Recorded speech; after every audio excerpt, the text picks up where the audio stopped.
శివుడి పరీక్ష. భక్తుడి నిజమైన శ్రద్ధ.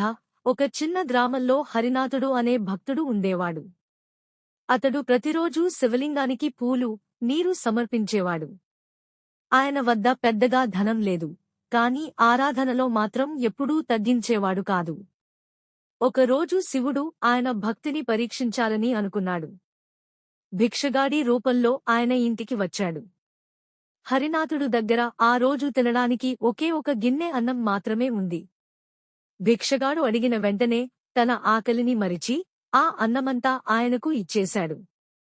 భిక్షగాడు తిన్న తర్వాత చిరునవ్వుతో మాయమయ్యాడు. ఆ తర్వాత నిజరూపంలో శివుడు దర్శనమిచ్చాడు. నీ భక్తి నిజమైనది.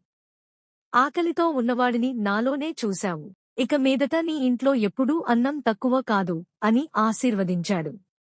ఆ రోజునుంచి హరినాథుడు కష్టాల నుండి బయటపడి అతని ఇల్లు ఎప్పుడూ సంపదతో నిండిపోయింది.